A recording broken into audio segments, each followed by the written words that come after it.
Além das muitas regalias do mandato, carro, combustível, funcionário, passagens, emendas parlamentares, um deputado também pode viajar pelo mundo à custa do erário. São as viagens em missão oficial. Em 2019, a grande maioria dessas missões, 77%, foi para o exterior.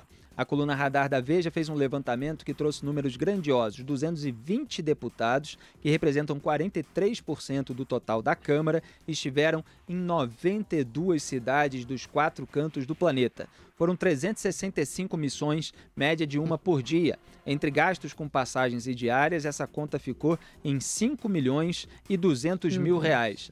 Integrante da Comissão de Turismo da Câmara, o deputado José Ayrton Cirilo, do PT do Ceará, faz jus ao posto. Incluídos dias de viagem e de volta, o petista passou 46 dias em 8 dessas missões oficiais no exterior em 2019. São destinos como Las Vegas, Cusco, Lisboa e Havana, Macau, Cartagena.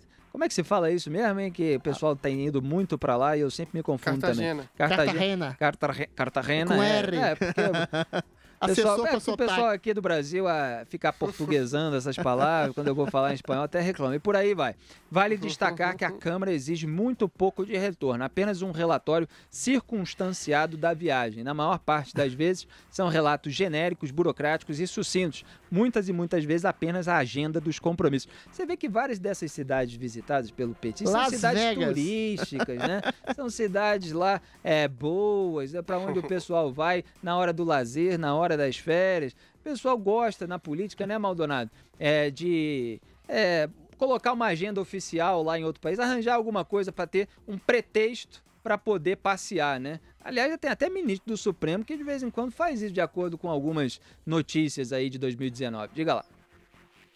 Por isso que a comissão de turismo lá da Câmara dos Deputados é pequena, mas mesmo assim uma das mais disputadas, justamente porque ela embasa essas viagens, né? O cara justifica, fala, eu sou da comissão de turismo, então eu quero ir lá para Cusco, conhecer Machu Picchu, porque eu preciso ir lá em Machu Picchu e ver se eu pego alguma coisa lá de Machu Picchu para trazer, para aplicar aqui no Brasil. Enfim, não faz muito sentido, mas essa é apenas uma das regalias do que tem aí os parlamentares. O presidente da Câmara, o presidente do Senado, por exemplo, viajam de avião da FAB ao Léo, assim, ele liga e fala, preciso viajar, ele pega um avião da FAB e vai, presidente do Supremo Tribunal Federal, a mesma coisa. Isso custa muito caro para o Estado brasileiro. Então a Câmara, ela até autoriza, nesse caso, assim, esses requerimentos, o parlamentar tem que apresentar um requerimento explicando por que ele precisa ir. Por exemplo, eu sei que ano passado, ano retrasado, se eu não me engano, o pessoal da Comissão de Esportes da Câmara dos Deputados queria viajar para a Olimpíada.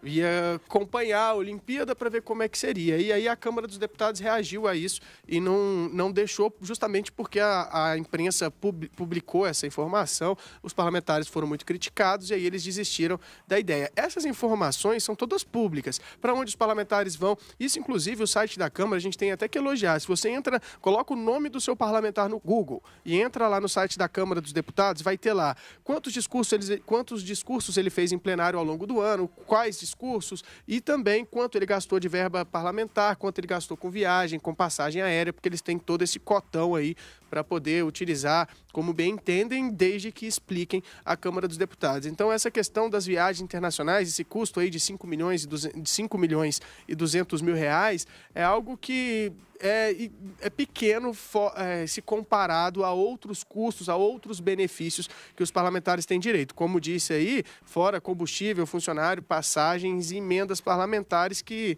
garantem aí aos deputados e senadores uma vantagem muito grande, inclusive para quem não está ainda em um cargo público, né? Adri, você acha que vai ter algum retorno para os pagadores de impostos brasileiros essas missões oficiais? Olha, eu gostaria de saber qual é a missão oficial, qual é a aprendizagem social de um deputado, o que ele colocaria nesse relatório, né, como o Maldonado falou, dele ir, por exemplo, para Las Vegas. Qual é o princípio de aprendizagem? Qual é o princípio social que vai fazer? Mas aí ele não pode, porque o que se faz em Las Vegas fica em Las Vegas, né? Fica em Las Vegas. Pois é, o sentido público-privado. Sem querer, você estabeleceu o princípio da metáfora do que eu quero dizer.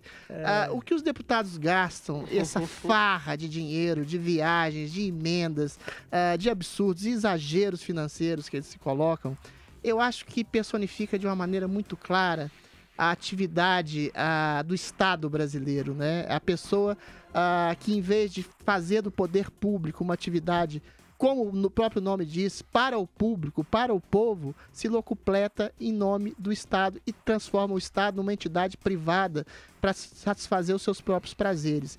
Viagens, emendas, favores, apaniguados, mulheres que vão para viagens juntos, amigos, luxos. Se o servidor público não dá exatamente o exemplo de uma austeridade no trato com o dinheiro público, o que dirá o cidadão que está sendo colocado no nariz dele uma reforma fiscal que eventualmente vai, de alguma forma, inclusive, talvez tirar algum direito dele? É isso que causa essa falha de comunicação no Estado brasileiro. As autoridades não dão exemplo.